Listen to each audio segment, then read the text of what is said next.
boundaries that are listed in the book. I have 5 that are listed here today that I want to talk through, and maybe next time we'll go over the next 5 of them. Anybody having any good success implementing boundaries, or any experiences you want to share around boundaries? What you got, Nate? Well, I was really tired of taking my son to Cub Town. Okay. So that's what came to mind the first time. You just talk about boundaries. So I kind of said that. I'm like, I mean, my voice is loud and clear that I wasn't taking him to Cub Town. So. Who'd you tell that to? Huh? Who'd you tell that to? I told that to my husband. Oh. I love it. Real And not to boundary. the child.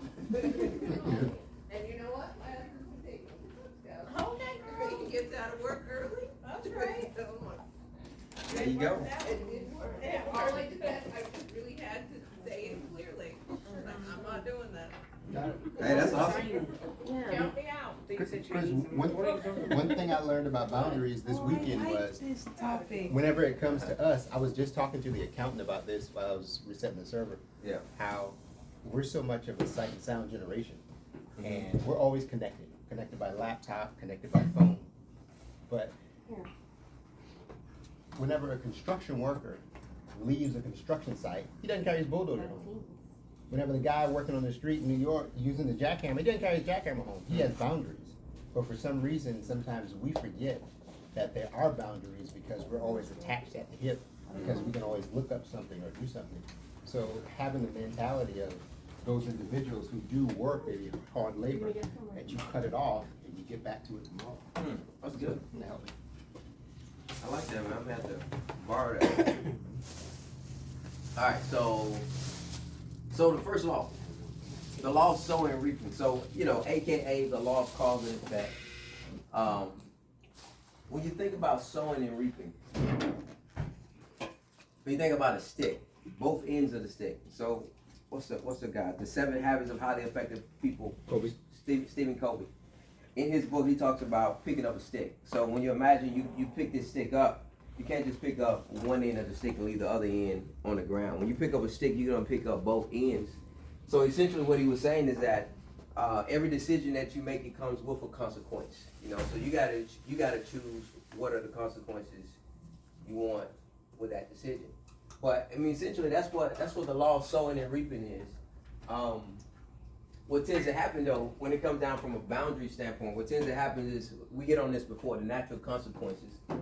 So sometimes people interrupt natural consequences, because natural consequences are things that need to happen sometimes in order for us to grow, in order for us to experience the pain, so we won't keep doing it. I mean, if you're a baby, you touch something that's hot, well, you'll learn not to touch it hot because of the natural consequence of the pain. But people that have no boundaries, they can interrupt this law. So imagine if there was a nice glass vase that was sitting here, and I went to push it off, and Nico said, no, and reached out and grabbed it and prevented it from hitting the ground so it didn't break. So you just interrupted the law of gravity, in a sense. So people do that sometimes with the law of sowing and reaping. They interrupt the natural consequences that happen in someone's life. So when I think about this, it's easy for me to think about a parent and a child. So that parent that may have never established proper boundaries, and that child is a teenager or an adult now, that it is hard for the parent to see that child experience pain. And I've, when my daughter used to get frustrated with stuff, she could be playing with something and she'll start to cry. And I used to feel bad. I used to just want to do it for her. But then I started to step back, like, nope, she need to learn it. She need to learn how to deal with the frustration, the emotions, and calm down, and then continue to finish it. Because if you don't, you begin to enable them. So the sower avoids the responsibility. So a perfect example used in the book. You have a person that depleting their funds. Their bank account goes into a zero. Well, they just so happen to share with their parents, and next thing you know, the next day they have a positive balance in their checking account. Mom or dad, whoever put the money in the account.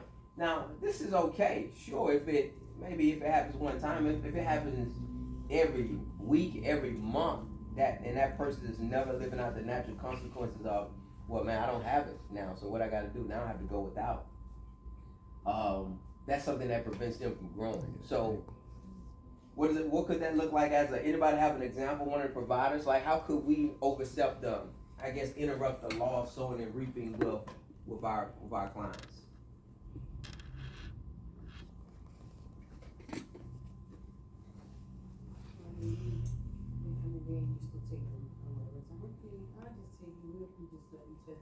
Yeah, that's a good example.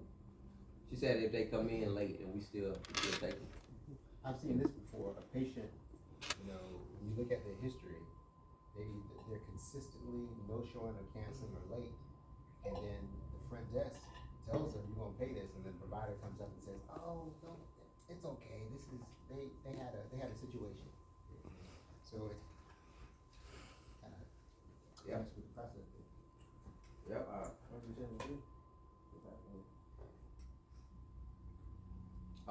Anybody else? Let me think of a clinical example. Not that I had an example, I was just kind of curious if you guys had something that came to mind about, because it's kind of hard to, when it comes down to clinical, it's really hard to interrupt that process of sowing and reaping, because if they don't do the work, they're not gonna get better at the end of the day. But a boundaryless person, AKA they're codependent. So it's like they're co-signing notes in life. You know how you can co-sign a car note with someone? Well, someone that's preventing someone from reaping the natural consequences, they're literally co-signing every note in life, from a financial standpoint, sometimes emotional standpoint, all of the above.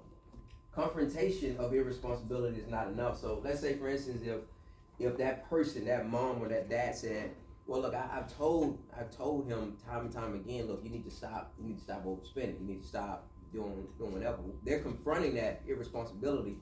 However, unless you allow the natural consequences to take place, and unless you allow the person that's sowing the irresponsibility to reap the consequences of whatever it would be, they're not gonna change. They won't have any motivation to change, so just confronting it is not enough. Alright, so the law of responsibility. So some may think this is controversial, or is it really a lack of understanding? Because when we're talking about boundaries, especially when I first introduced the topic and the word we learned together, the big no word, and learning how to say no, and learning how to, perfect example, how Naomi just shared that example. Some people may look at it as, well, that's so self-centered. We should love one another. We should deny ourselves.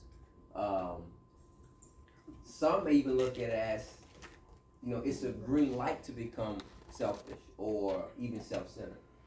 So, has anybody been a little more inspired to say no? And I think if somebody takes boundaries the wrong way, they can easily kind of shut everything down. Like, nope, not doing that. And that's not the idea of it either. So the idea of it is it's not the fact that you're being self-centered or selfish, and it's not the fact that you're telling everybody no. It's a heart thing. At the end of the day, it's about having the freedom to do either or. It's about freedom to whatever your choice is. We can love people, but we can't be people. And I got this particular statement from the book, and what it was saying is that, we can love people, but you can't. Like, I can't feel for somebody else. Like, if you see somebody that's going through pain, or you can't become that person and feel their pain, or you can't become that person and help them grow. Like my daughter, she's crying because she can't figure out something. Well, I can't become my daughter and do it for her. This is something she has to grow through on her own. And I put these two examples up here. So one time I was helping a guy with a budget. So I invited him, friend of mine, invited him to my house, kind of, because I know he just started a business, having some trouble figuring out the finances, going, back and forth, whatever. So I helped him figure out a flow. Sat down with him, walked him through some stuff, gave him some stuff to do to just kind of help him keep going. Well, he never took any. After that moment, he didn't do anything else. He didn't take another step forward. You know, there was no accountability around him taking up that responsibility for himself. And for me, if I was to continue to reach out to him, continue to say, hey man, how things are going, I think it's okay to encourage people. But if I continue to put more effort in him figuring it out than he's trying to put in himself, then now I'm beginning to try to take responsibility for him. Which is just something that if you do that, I will be overstepping the boundary. The patient, so a colleague and I, we were talking about a patient yesterday, and the conversation was around, ironically, we both had conversations with both of our patients that same day.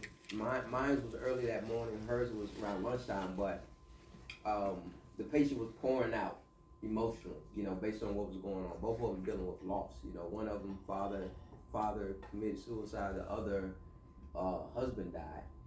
And we were talking about billing. We were talking about, well, you know, how do you approach it where, you know, you're treating, but this person has this emotional barrier and they begin to pour out about what's going on in their life. You don't want to say, okay, I appreciate it, let's go on, I need to do this next exercise. You don't want to be rude, but then you want to be able to have a productive session as well where you can build for it.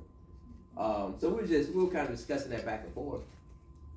And the reason I thought about this when I was reading this topic is because, you know, again, we can't become a person. We can't walk through the emotional journey that they have to walk through and be healed for them.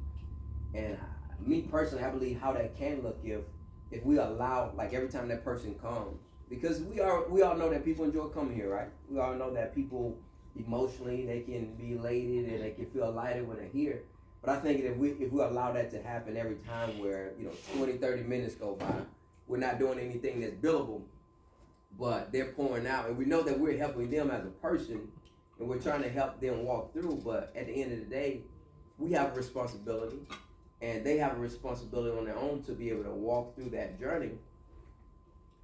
So that's how I look at the law of responsibility. I don't know why this thing keeps, I guess it's my, let me plug it in, that may be why, battery low. But, so that's what I thought about when I thought about the law of responsibility, that we can't be responsible for them. We can, in that case, we're responsible to them as a provider. We're responsible to that individual, to be caring, to be concerned, to be empathetic, but we're not necessarily responsible for their growth. Really, we're not. Well, I take it back. We're not responsible. Taking that specific situation, we're not responsible for them healing. And this is my opinion. We're not responsible for them healing. They have to go through that on their own and figure out what they need to heal from the loss that they've experienced. But we can be responsible to them by being empathetic, by listening, by taking time out. But I mean, I would love to, like, what's you guys' opinion on that, and thoughts on that? So you have a client in that situation dealing with a loss. They begin to express it. They could easily do it at the front desk. You know, they could easily, you know, they can come in they have a 12 o'clock appointment. They come in at 11:45 and get in conversation, and now, hey, it's 12:05 and they're still pouring out. You know, how do you guys feel about that? Or how you think you would handle that situation? Now, depending on your personality type, may be different, right? Whether you're a D, I, S, or C. But any comments? Some sense of interesting looking facial expressions. Any comments, thoughts? I do try to keep them on task. You know, I mean, you know, maybe line exercises while they're talking. Like, yeah, do this one. Okay, you know, but keep on asking them questions, prompting them to talk. I've done that before, you know. I'd probably start talking and walking. So like if you're like up front and, you know, I'm checking them in, the kid or Nippa went there, I'll come on out and like, oh, Lord, let's keep talking, let's walk and get into the bathroom and then exit. Yeah. I That's don't a wanna good be one. mean, but then I don't wanna take time from you guys either, so.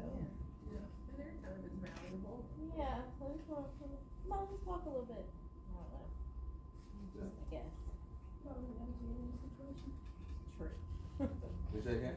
I say you don't really know until you're in a situation. I mean, you can say what you think you would do, but you don't really know until it happens. Yeah, I mean, I think either way you look at it, it's not an easy situation, you know, to deal with. But, you know, just, I guess, you know, just understanding that who you were, like the idea that, you know, we're responsible, understanding who you're responsible for and who you're responsible to, at the end of the day. You know, I was talking to a provider yesterday about this, and all of us have gone through school at some point. And there's this idea or this concept that they taught all of us, which is called just therapeutic use of self. And while we do want the patient to be responsible and to hold them responsible, you know, it's that thought process, like you said, this can't happen every visit.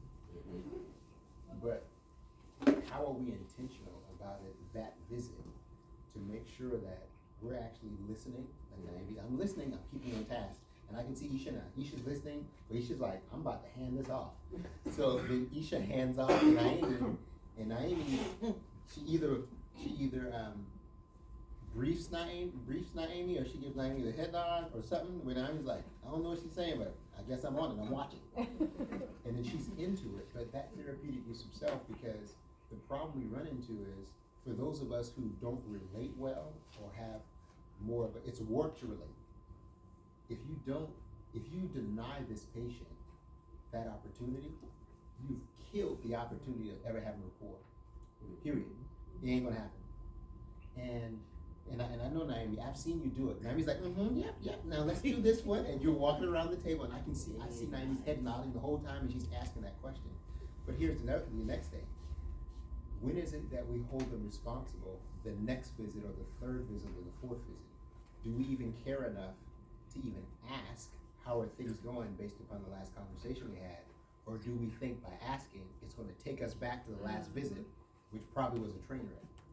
You know, and figuring out how to engage that.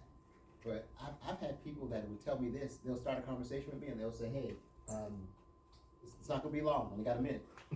And then they'll ask the question and then they'll move on. But how do you, being skillful enough to preface it to where you're actually able to build rapport, but then bring this person back to accountability. Like, you know, okay, I understand that, you know, this person has this, but are you getting grief counseling? Or by the next time you come back and see me, let's make it an intention that you will go see the counselor. You know what I mean? Or make an appointment at least. But having that connection there, I think then they will see that they're not putting the responsibility on you, or if they try to, you're giving it back to them. Good.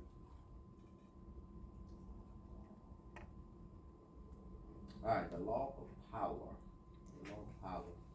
So boundaries help define what you do not have power over, which is everything outside of it. So you guys remember the hula hoop example? So for you guys that were not here, the hula hoop example was essentially if I had a hula hoop around me, and within that hula hoop, you know, is everything that belongs to me, everything I'm responsible for, you know, my emotions, my decisions, my thought process, you know, you name it. So everything outside of that hula hoop, you know, I'm not responsible for. It's not, not only am I not responsible for it, but I don't have any power over it. Another example is, I talked about if you were, because a good physical boundary, right, would be a fence line, you know, at your home. You know, if you have a fence line at home, well, everything that is within that fence line, you're responsible for, you have power over it. Everything that's outside of it, it may be the very opposite. You're not responsible for, nor do you have power over. So serenity prayer, I put this up here because this is a great example. So God, grant me the serenity to accept the things I cannot change, the courage to change the things that I can, and the wisdom to know the difference. Because for some people, they don't really understand what they can and cannot change, you know, and you can be stressed over things that you have no ability to change, you know, whether it's family members, whether it's situations that's going on in the world, whether it's, you know, how this person look at you and treat you, whether it's what your kids are doing or your cousin or brother are doing. So, it's wise to be able to, like, when you can see it, you know what you can change and what's worth putting the energy and the effort into. I think that's a lot of wisdom in that. But most people suffer from trying to change others more than any other sickness. They're trying to change other people. So this is a slide from the previous time we talked about this. Direct control, indirect control, no control. There are things in our lives we have direct control over, some things we have indirect control over, some things we have absolutely no control over. But when we talk about direct control, those are the things that if we know we have direct control over. For instance, how like if Nifa came and stepped on my foot, stumped on my foot, well, I have direct control over how I feel about that, my emotions, and I have the stuff that we have direct control over, we have responsibility for it. Well, if I don't,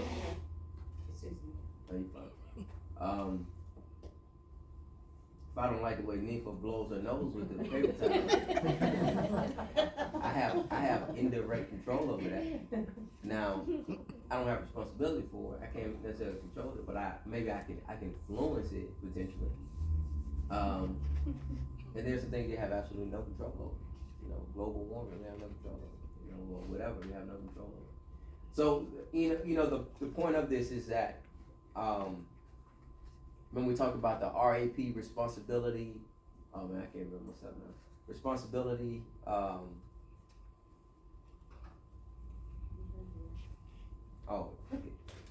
that's what I'm talking about, nigga. Come through. Boom. Responsibility, authority, and power. You know, but if you have responsibility, if you have direct responsibility over it, you have the authority over it, and then you have the power to change it. So that's the whole law of power. It's really knowing what you have power over. Because if not, you feel powerless when you're trying to change things you really don't have the power to change. So change yourself so their destructive patterns no longer work on you. So when it comes down to people, we deal with people, guys, and we deal with clients that we may not necessarily like them sometimes. They may have little idiosyncrasies that get on our nerves, whatever the case may be. But I've learned this a while ago. Someone told me that when it's something about somebody that you don't like, maybe that's an indication that you need to change. It may not be them, but it may be pointing out something that's in you and your character, or something that you can grow in, something that you can mature in. So if you deal with them differently, they may be motivated to change if their old ways no longer work. So this is an example of, you know, someone that does things to you that just totally, you know, ticks you off or whatever. Well, maybe you can respond differently. Maybe you can not respond the way you normally respond. How to Win Friends and Influence People is a great book that talks about this.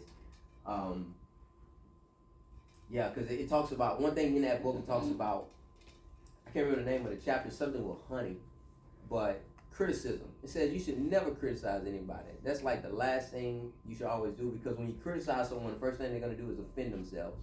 And then they're gonna criticize you. So really, criticism never gets you anywhere, you know, in any relationship.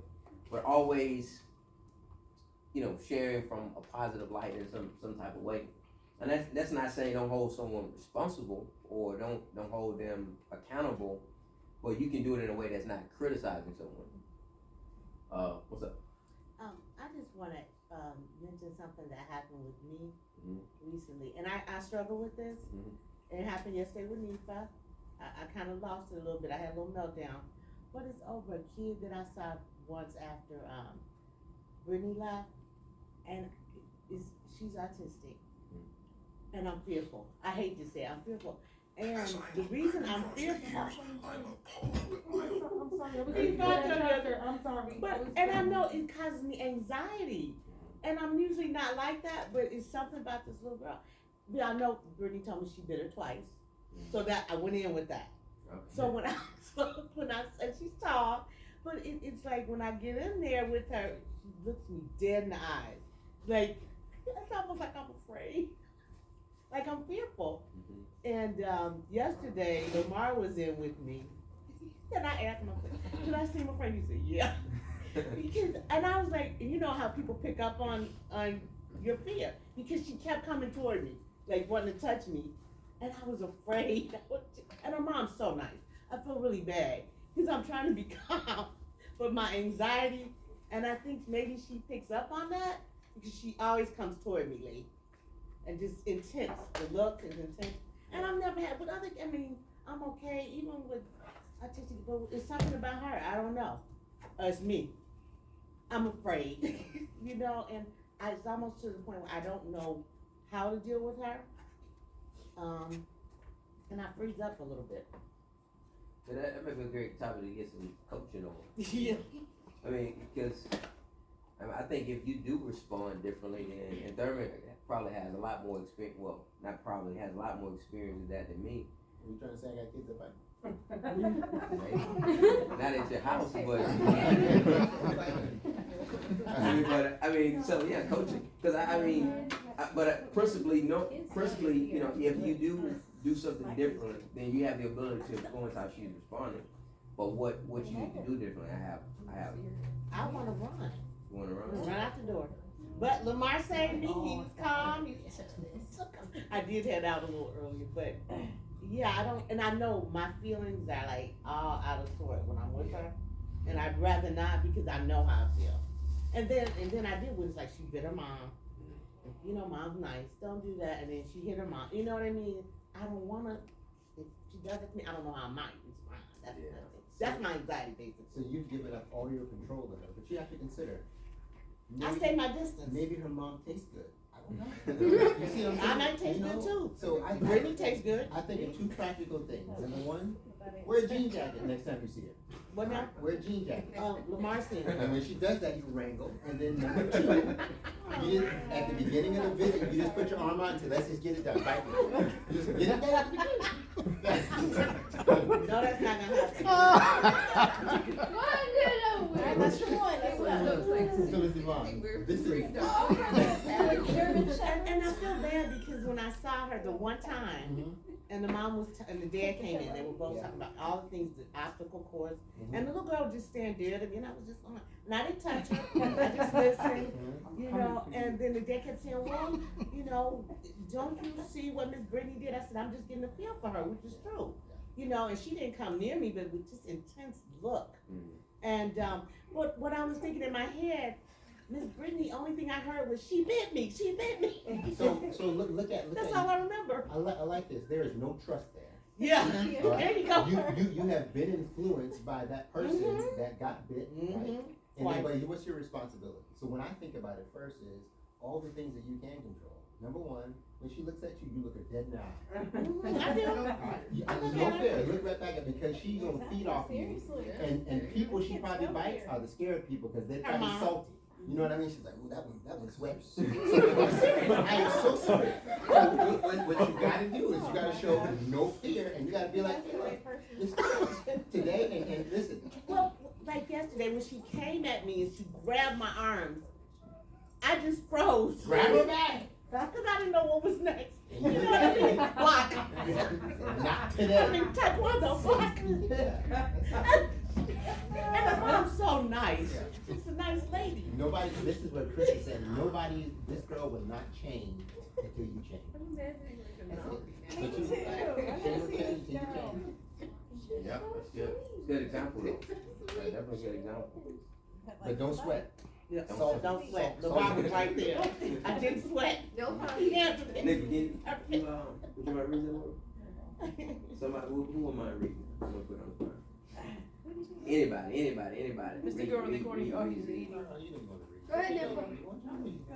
Go ahead, Nipple. Nifla, he asked you, didn't he? Yeah, he asked you, Nipple. D, why you doing D? Alright,